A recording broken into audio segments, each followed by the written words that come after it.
Då säger vi välkomna tillbaka till Kamera Bilds webb-tv-sändningar från Photokina 2016. Just nu står jag här med Richard Shepard. Hi Richard. Hi. Nice to meet you. Nice to meet you too. Has it been a hectic day?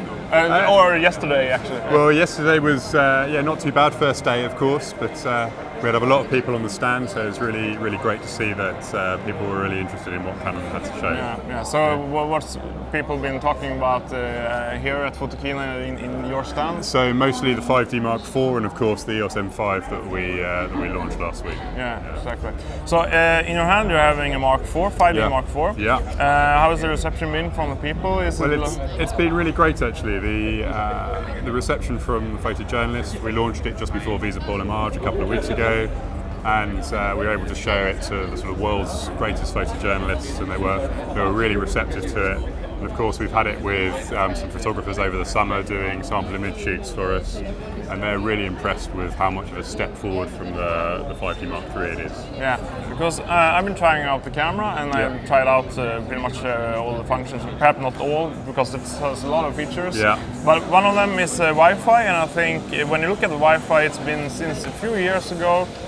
Wi-Fi has been included in 6D and so on, and now you have it, and now it's actually working really good. Yeah. Has that been a long journey for Canon? So it's not been a particularly long journey, but it's something that we've worked very hard to make really useful for photographers. It wasn't just a case of putting Wi-Fi into the product just for putting it in the site. We wanted to make it actually really usable for people. And of course, with a camera like this, which is used a lot by photojournalists, they need a way of getting their images out of their camera and onto the news wires as quickly as possible. So of course with this camera you have the FTP ability as well, so you can have your images going straight onto an FTP site, which means that the picture editors can get to them as quickly as you shoot them almost. So that's one important thing. Also it's a touchscreen when you use for filming. Yeah, so I think one of those touchscreens is one of those features that a lot of pros sort of don't think they really want, but then actually the reception has been really great because it makes using the camera that much more natural and intuitive. And I think the implementation we've got with the quick control screen, which of course you can customize, and of course in live view with the dual pixel CMOS AF, makes it a really vital thing for this camera. Yeah, because I remember also when touchscreen was coming to these lower segments, everyone was, why should I have that?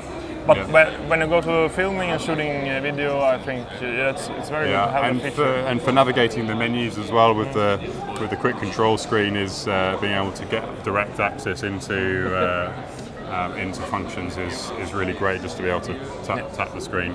Yeah. And of course we still have the choice, if you don't want to use the touch screen, then you still have all the controls that we've always had on the camera. Yeah. And also if you look at the design, it's very similar to the Mark III.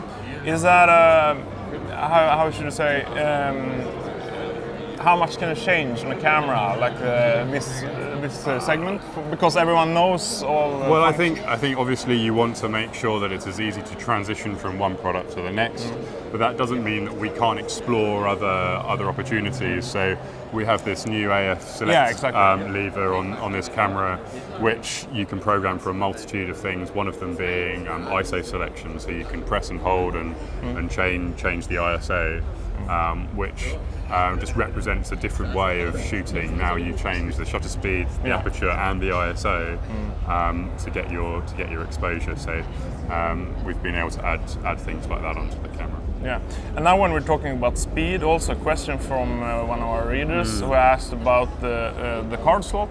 Why doesn't you use the faster cards? Well, it's one of those things with the 1DX Mark II, which shoots 4K at 60 frames a second. We really needed to have the CFast card for the data rate.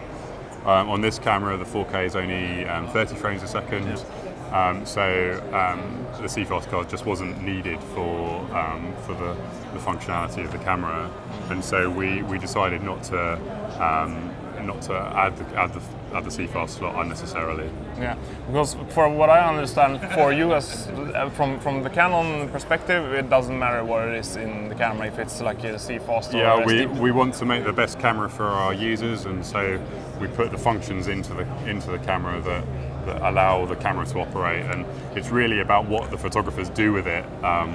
rather than the individual features that's important to us. I say thank you very much, Richard. Thank you very much. Nice talking to you. Thank you.